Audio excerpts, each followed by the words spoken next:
May is National Stroke Awareness Month. 3% of adults in Houston have suffered a stroke. That's according to the Houston Health Department. Dr. David Persse, Chief Medical Officer with the City of Houston, joins us now to talk about reducing our risk of experiencing a stroke. Good morning, Dr. Persse. Good morning, Haley. Thanks for having me. So what exactly happens when someone is suffering from a stroke? What should they know to look for? Yeah, so we often use the term brain attack because it's like heart attack. And the reason we use that term, it's a slang term, but it's because the problem is very much the same. When you have a heart attack, something blocks a blood vessel in your heart and the muscle downstream can't get the blood and the oxygen. The same thing happens with a stroke. Something, very often a clot, sometimes it's a cholesterol plaque. But anyways, it blocks that artery and the tissue downstream can't get the oxygen it needs with fresh blood.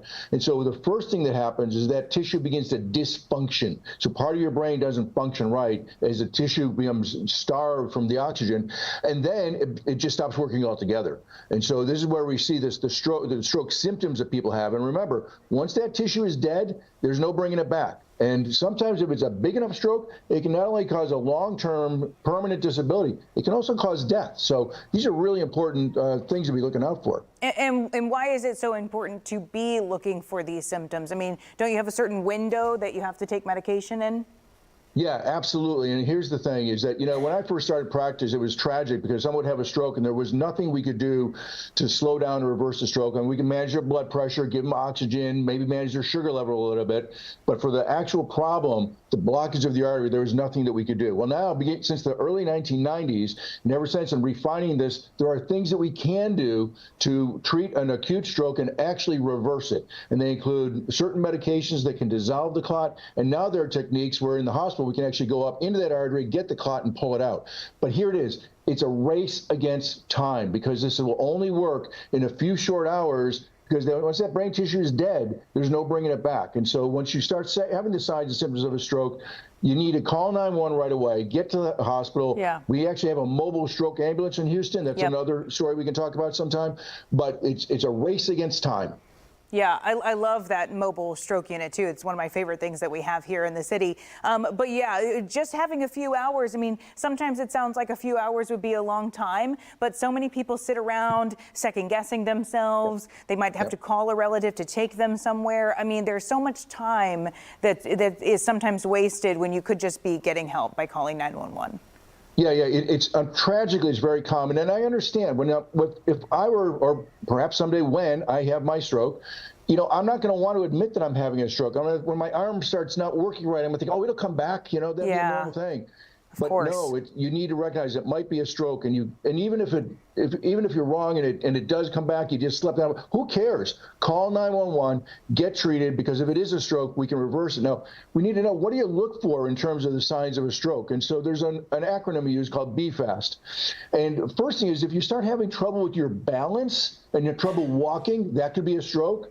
If you're having sudden change in your vision and you're not seeing properly, show your eyes. F is for a facial droop. A is if something isn't working in your arms are weak, your grip is weak, you can't lift your arm up like you should.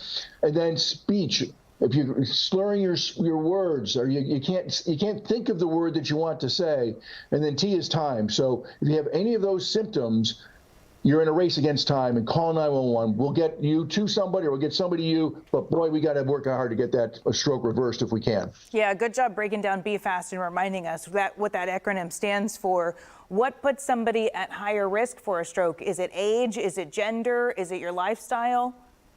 Yeah, it's unfortunately it's the number one cause is just plain old high blood pressure, and certain ethnic groups are at higher risk for high blood pressure.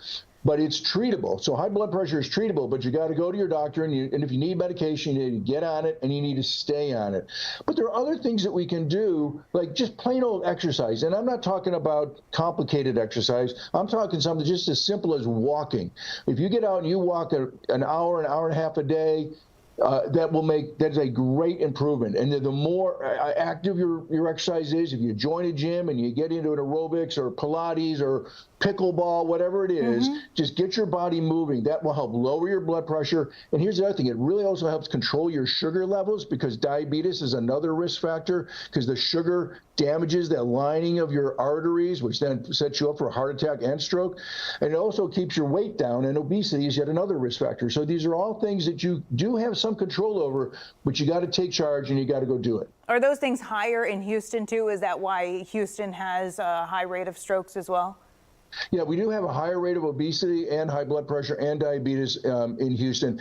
Now, it's common in major metropolitan areas, and personally, I sort of think it has a lot to do with the fact that we got busy lives. And here's one of the things: it's easy to go out and get something quick and easy to eat. Unfortunately, those things generally don't have the complex carbohydrates that you need, that you'll get in fruits and vegetables. Those quick foods, fast foods, they're generally not the best for you, and they're not in the long run. So fruits and vegetables, low-fat meats, lots of exercise, and take the medications your doctor puts you on. And Dr. Persse, are women or men more affected?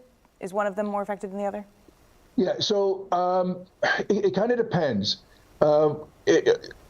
Men do tend to be, have a little bit higher risk factor for these cardiovascular problems, but I want to make sure that women understand that you're at risk as well. Okay, so sometimes when we talk about men being at more risk for certain things, my fear is that women think, oh, I don't need to worry about it, and that breaks my heart to think. So yes, men are generally at higher risk, but ladies, you're at risk too. Take care of yourselves. We love you. Yeah, well, that's great to hear. And especially if you do have one of these chronic conditions, then you just need to know to be on the lookout for these signs, no matter what. Absolutely. Always great information, Dr. Persse. Thank you for joining us on this Monday morning, as usual. Thank you, Haley.